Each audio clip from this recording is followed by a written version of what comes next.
ya tuvimos en este espacio a Mario Delgado y a Gerardo Fernández Noroña con el tema de la eliminación de los fideicomisos al Poder Judicial de la Federación y las manifestaciones que hubo ayer en varias partes del país. Ya ve que nos dijeron que había mucha desinformación y mala fe, entre otras cosas. Y en este momento le agradezco enormemente que nos tome la llamada Hamlet García, diputado federal, integrante de la Comisión de Presupuesto y Cuenta Pública, así como consejero nacional de Morena, para seguir hablando de este tema. Diputado, muy buenos días.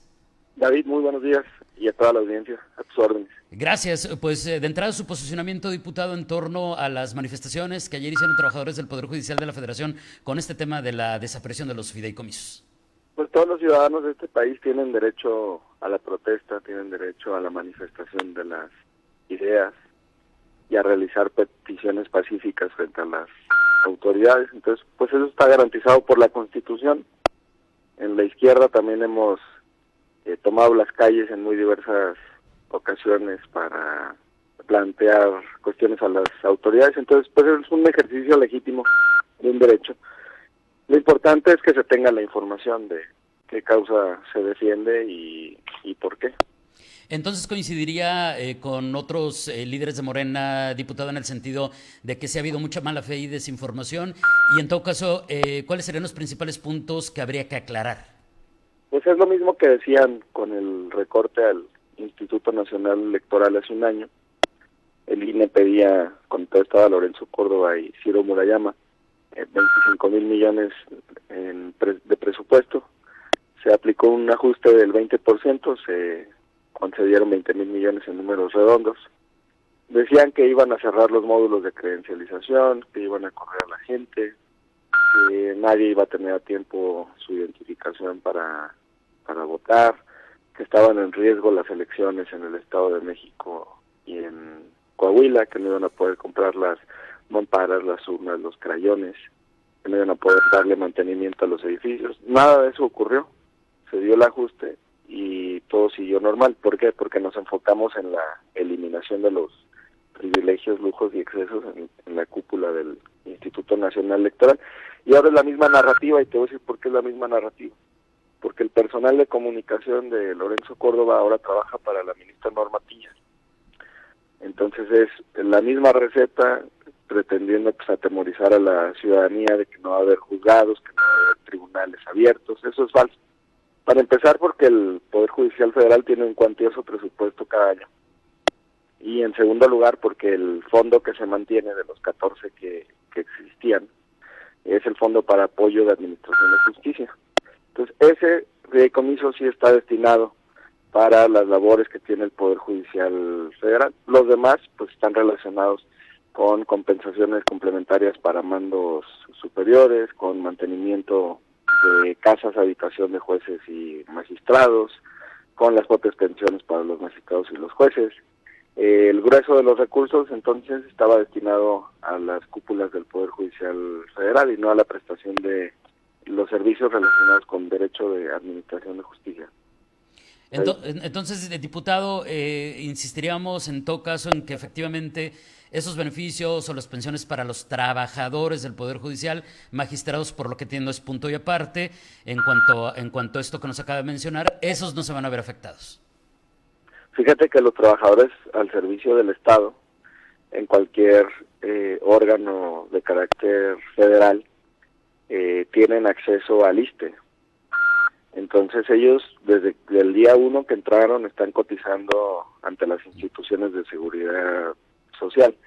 Lo que tenían estos fideicomisos son pensiones complementarias, o sea, pensiones privadas para magistrados y para jueces. Pero en el caso de los trabajadores, pues no hay ninguna afectación. Todo eso está garantizado además a través del presupuesto de egresos de la Federación, como todas las demás pensiones públicas, ¿eh? ¿Y qué hay respecto a las acciones que ha tomado la oposición? Porque hasta donde me quedé, diputado, pero no sé si usted tenga mayor o mejor información, hasta finales de la semana pasada pues no había recursos interpuestos o no había acciones en ese sentido, en el jurídico, pues, contra esta medida. Bueno, como todavía está en trámite legislativo, si ellos presentaran algún recurso, algún juicio, pues tendría que ser desechado. El ministro Cosío presentó uno, pero no era en contra de la reforma, sino para que pudieran ejercer su derecho a la manifestación, el cual nadie estaba coartando. pase por el Senado de la República, bueno, pues se envía al Ejecutivo para promulgación y publicación en el diario oficial, y a partir de ahí se espera que se presenten los recursos. Ahora, te tengo que decir también que la ley orgánica del Poder Judicial Federal es muy clara en establecer que los jueces y magistrados están impedidos para resolver asuntos en los que tengan un especial interés directo y personal. Y en este caso pues es clara el conflicto de intereses, porque estás hablando de sus propias pensiones complementarias. Entonces yo no veo cómo puedan admitir amparos o controversias en esta materia, porque estarían siendo juez y parte de ahí. Claro, entonces se descartaría esa parte de que pudiera intervenir por esa vía. ¿Y qué se espera entonces en este proceso para las próximas horas o los próximos días, diputado? Bueno, nosotros en la Cámara de Diputados ya estamos avanzando con la parte del presupuesto. O sea, el ajuste es doble. El primer brazo, digamos, es la primera vertiente, es los fideicomisos. Ya está eso en el Senado de la República. Pero a la par, en términos del artículo 74, fracción cuarta de la Constitución, la Cámara ejerce su facultad exclusiva, individual, para aprobar el presupuesto de egresos de la Federación. Ahí no participa el Senado de la República ni ningún otro poder. Y ese análisis lo estamos desarrollando. Tenemos que votar el presupuesto antes del 15 de noviembre. Y de ahí también hemos detectado lujos y privilegios para la cúpula del Poder Judicial Federal. Uno de ellos es un fondo de 386 millones de pesos que está solicitando el Poder Judicial para el año 2024, destinado a alimentación de mandos superiores. Esos mandos superiores son 1.767 personas.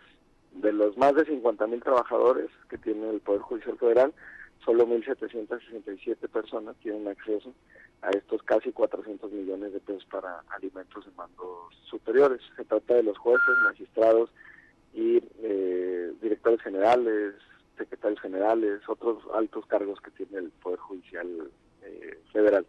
Entonces estamos analizando muy cuidadosamente esas partidas, también para realizar el ajuste necesario en el presupuesto de egresos de la Federación. Y en otros casos, pues la Corte ya ha resuelto que es en efecto una facultad exclusiva de la Cámara y que los demás órganos pues no se pueden involucrar. Lo único que tenemos que hacer es motivar por qué realizamos los ajustes. Pero es muy claro, o sea, la motivación, por ejemplo, es los ministros de la Corte, desde nuestra perspectiva, no necesitan cada año 1.700.000 pesos para utensilios de cocina. Los ministros de la Corte no necesitan 4 millones de pesos para jardinería porque la Suprema Corte de Justicia de la Nación no tiene jardín. Los ministros de la Corte no necesitan 386 millones de pesos para alimentos de mandos superiores. Entonces, partida por partida se va a ir justificando para también realizar un ajuste en materia presupuestal. Ay, qué temazos, diputado. Le agradeceré que muy pronto nos vuelva a tomar la llamada para que cuando acaben este proceso que nos acaba de narrar, pues nos cuente las conclusiones. Mientras tanto, le agradezco enormemente. ¿Algo que agregar antes de despedirnos? Sí, fíjate, nos parece también que se requiere una reforma de gran calado en materia judicial, no solamente en la administración de justicia, sino también en la procuración, y que involucre también las perspectivas desde el ámbito local, no solamente los poderes judiciales a nivel federal, sino locales, y el caso también de las fiscalías. Entonces, esa será la primera y gran discusión de la nueva legislatura en 2024, David. Bueno, pues se va a poner, además de importante, muy interesante por lo que nos anticipa. Diputado, muchas gracias y que tenga una excelente semana. Buen día. Gracias a ti, David. Saludo a la audiencia baja. Gracias. Es Hamlet García, diputado federal, integrante de la Comisión de Presupuesto y Cuenta Pública, así como consejero nacional de Morena, pues con este posicionamiento respecto a la desaparición de los fideicomisos, las manifestaciones y otros temas que usted acaba de escuchar que sin duda pues hay que poner sobre la mesa y hay que discutirlos.